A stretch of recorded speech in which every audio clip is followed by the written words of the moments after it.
fire away. Chris, how's a full week of preparation been for you as you get set for your final? And do you think of it as an audition for next year too? Oh yeah, I mean you could think about it like that, but really my sole focus is on this week and ending the season the right way. I think finishing off with the win will be really good for us. Heading forward into the off season and give us some confidence. And so I'm really looking forward to playing the Raiders this week.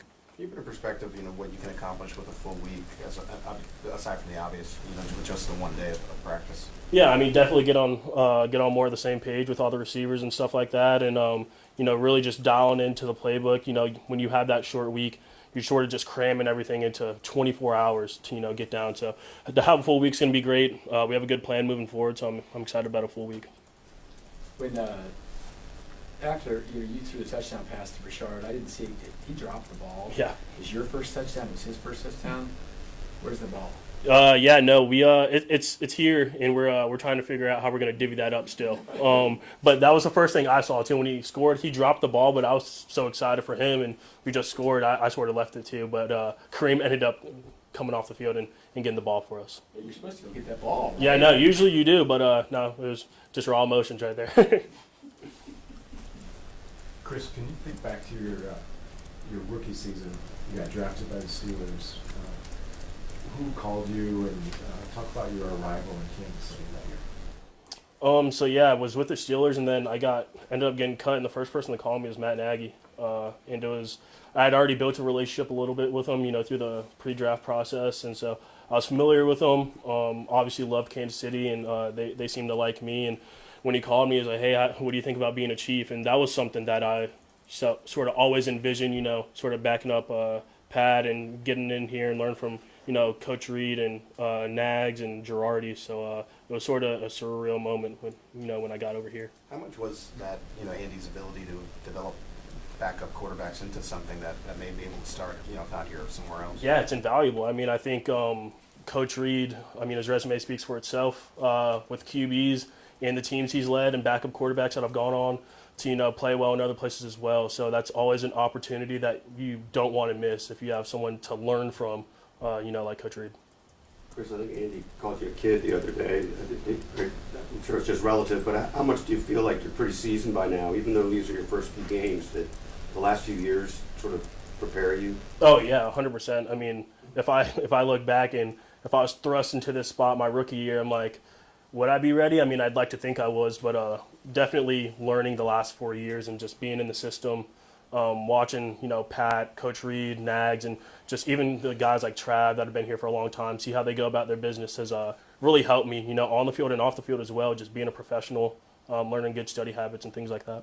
Chris, what have you learned from the 2 games you played in that you can take into this game, just when you look at the tape back with those companies? I think the thing that I take the most from it is that I belong in the league. When you don't play for 4 years, your mind can sort of wander, man, am I really supposed to be here? Should I be somewhere else? You're not really sure because you haven't done it. So to go out there and actually do it versus, Denver is obviously one of the best defenses in the league. And then, playing versus a really good D-line versus the Titans, and their defense was good. So it's when you go out there and do it versus guys that are starters and all pros and Pro Bowls, it gives you that confidence like, I do belong here. So I think that's what I've taken the most from it. Just sort of play by play, and, whatever happens, happens. Even though these are 2 teams on the outside looking in, I guess what would it mean for you and the team to close out the year with a win of maybe get into the offseason on the right foot? Yeah, it'd be huge. I mean, at the end of the day, it's a AFC West opponent. It's a rivalry game versus the Raiders, and so both teams are going to come out swinging.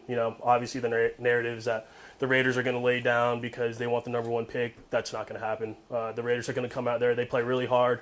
Defense is really good. I think they have a really good DC and Patrick Graham. So none of us expect them to lay down, and we're both going to be playing to win. I know you try to prepare as a starter even when you were a backup, but has it felt different? Like just meeting rooms, things like that? I mean, physically it definitely feels different. I'm actually out there breaking a sweat a little bit, so that's definitely different. But I'm even in the meeting rooms, I've always prepared, like any play I can play, and so my preparation hasn't changed from that standpoint. But physically, yes, you're definitely taking all the reps and you're in there. So,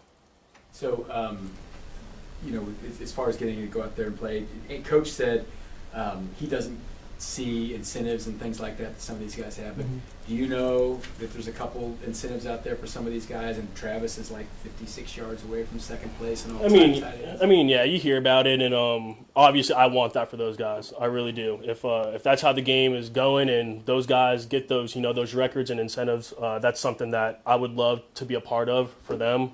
But also, we're just playing the game. I don't think we're going out of our way to scheme up, any magic plays for those guys. Make sure they hit that. So I'm pulling for those guys. Definitely if they're open, I'm gonna try to get it for them. But at the end of the day, we're just gonna play by play, and whatever happens, happens. Good. Thanks, Chris. Thank you, guys.